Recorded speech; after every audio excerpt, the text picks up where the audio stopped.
महाराज जी इनका भाव है कि इस जन्म की भक्ति से क्या एक और जन्म मनुष्य का मिल सकता है? जो आशा करोगे तो मिल जाएगा, आशा नहीं करोगे तो नहीं, इसी जन्म में हो जाएगा यदि भजन करोगे। देखो, भगवान के सिवा कोई वृत्ति हमारे अंदर जब नहीं उठेगी तो हमारा जन्म नहीं होगा। निरंतर भगवान का चिंतन तो काम हो गया।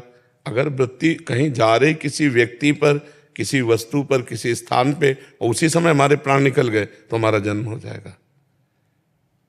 भरत जी महाराज चक्रवर्ती सम्राट पद छोड़ करके गंडकी नदी के पावन जल में स्नान करके एकांत पर्णकुटी में भगवान का चिंतन करते, पूजन करते।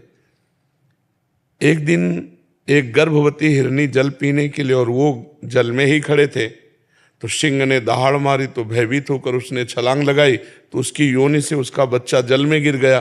गर्भवती थी।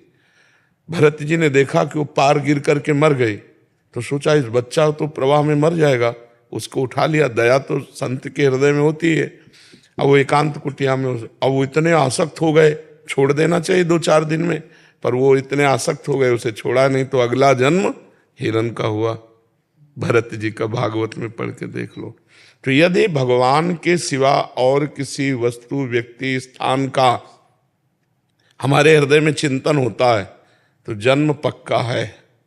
और यदि निरंतर भगवान का चिंतन होता है तो अभी जीवन मुक्त हो, अगला जन्म होगा ही नहीं। समझ रहे आप? हाँ, तो खूब राधा राधा राधा वल्लभ श्री हरिवंश, राधा वल्लभ श्री हरिवंश ऐसा जपो। कुछ समय गुरु मंत्र का माला जप लो और फिर हर समय नाम जप करो। राधा नाम तो उंगली चलता ही रहता है। हाँ। और जो है यही बंसीपढ़ से दीक्षा ली थी। हाँ। लेकिन अब वहाँ पर थोड़ा आना जाना कम कर दिया। हाँ ठीक है, भजन करो, भजन। कभी निंदा मत करना, किसी की निंदा मत करना, गुरुजनों की तो करे ही ना, अपने को बचा के रखो। अगर निंदा करोगे तो भजन करते हुए भी आप भगवत प्राप्ति नहीं कर पाओगे। एक भी संसार में कोई ऐसा व्यक्ति ना हो जिससे हमारा द्वेष हो, द्रोह हो। फिर गुरुदेव से तो होना ही नहीं चाहिए। हमारी मन नहीं बैठ रहा, हमारी बात नहीं बन रही तो हम दूरी होकर उनको प्रणाम करके भजन करें। हम जहाँ रहेंगे गुरु वही चिंतन आपका करें। हाँ बस बस बस, पर उनकी निंदा न करें। हाँ, मृगनयनी पांडे जी फरीदाबाद से। राधे राधे। महाराज जी आपके चरणों में कोटि कोटि प्रणाम। राधे राधे। महाराज जी हम सभी जानते हैं कि क्रोध करना गलत है, इसके केवल दुष्परिणाम ही सामने आते हैं और अक्सर बाद में पछताना ही पड़ता है। ऐसे में मेरा ये प्रश्न है कि हम सब जानते हुए और इतनी समझ रखते हुए भी अपने गुस्से को काबू क्यों नहीं रख पाते? कई बार हमने एकांतिक में भी और सत्संग में भी बताया है कि हमें जानकारियां तो बहुत हैं। एक केवल यही जानकारी मात्र नहीं कि क्रोध से परिणाम अच्छा नहीं होता, काम से भी नहीं होता, मोह से भी नहीं होता, लोभ से भी नहीं होता, राग द्वेष से भी नहीं होता, पर हम अपने को रोक नहीं पाते। उसका कारण है अध्यात्म बल की कमी। अध्यात्म बल की कमी का तात्पर्य भजन की कमी। यदि हम नाम जप करें और भजन करें, वो तपस्या से भी नहीं रुकता। तपस्वियों में भी क्रोध देखा गया, लेकिन जब प्रेम हृदय में आ जाता है तब क्रोध नहीं होता। मीरा जी ने कभी अपने जहर पिलाने वाले पर भी गुस्सा नहीं की, नहीं ना। मीरा जी के चरित्र को पढ़ के आप देखो, बड़ी बड़ी महाभागवत देवियां हुई हमारे भारत में, कभी उन्होंने क्रोध नहीं किया।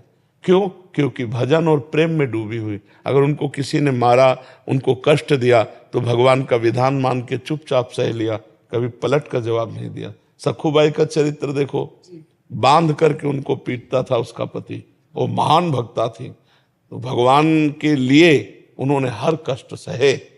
तो हम जब हृदय में हमारे ज्ञान प्रकट हो जाएगा, सब में भगवान, तो क्रोध नहीं आएगा। उमा जे राम चरण रत विगत काम मद को, निज प्रभु में देखें जगत के ईसन करें विरोध, तब क्रोध नहीं आएगा। या हमारा हृदय भगवान के प्रेम में डूबा होगा तो क्रोध नहीं आएगा। तो हम इतना नाम जप करें कि हमारा हृदय भगवान के प्रेम में डूबे। प्रेम की इतनी शीतलता होती है कि काम क्रोध उसे छू भी नहीं सकते। तो वो हृदय, आपने सुबह कहा था ना सत्संग में कि एक प्रतिज्ञा लो, तो मैंने कोशिश की ये प्रतिज्ञा लेने की। हाँ बिल्कुल, कि ना आए मेरे। हाँ, जब क्रोध आवे तो मौन हो जाओ जी। दांत से दांत बंद, नहीं बोलना, मुझे नहीं बोलना। नहीं तो गुस्सा गिला तो फिर बोलना, और फिर बोलते बोलते पूरा शरीर उसी क्रोधावेश में हो जाता है जी। तो शांत रहो, नाम जप करने लगो जब क्रोध आवे, और मौन हो जाओ। कशिश मिश्रा जी पुणे से। महाराज जी आपके चरणों में दंडवत प्रणाम। महाराज जी, मन क्या है, चित्त क्या है? मन और चित्त में क्या अंतर है? कोई अंतर नहीं, एक मन ही चार अंतःकरण कहा गया। निश्चय करने के कारण उसे बुद्धि कहा गया, चिंतन करने के कारण उसे चित्त कहा गया, क्रिया को स्वीकार करने के कारण अहंकार कहा गया, और संकल्प विकल्प करने के कारण मन कहा गया। एक मन ही चार रूपों में विराजमान है। ये मन भगवान का स्वरूप है। इंद्रियाणाम मनश्चास्मि, इसीलिए चित्त वासुदेव में कहा गया है। तो मन भगवान का स्वरूप है। ये जब तक भगवान में नहीं लगेगा, प्रकृति में लगेगा, तो दोष ही दोष पैदा करेगा, और जब परमात्मा में लगेगा तब निर्दोष हो जाएगा। तो मन को भगवान ने कहा, मन मना भव मद भक्तो माद्याजी माम नमस्कुरु। तुम अपना मन मेरे में लगा दो, मन को मेरे में लगा दो, बस ये बात मान लो, भगवान में मन को लगा दो, अभी सब ठीक हो जाएगा।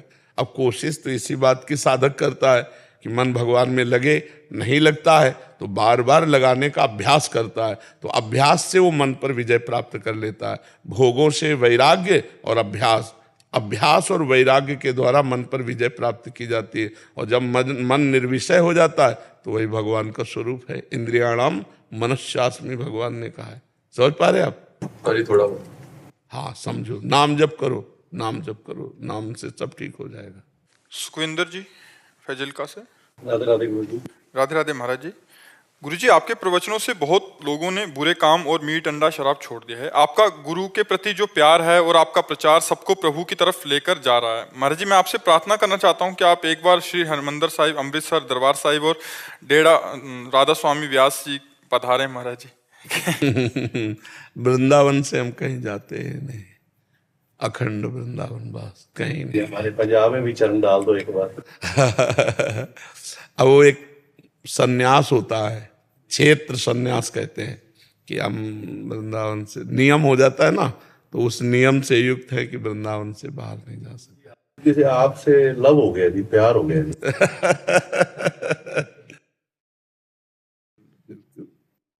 सबसे प्यार करो, सब में भगवान विराजमान है। नहीं गुरु जी, आपसे ज्यादा ही हो गया जी।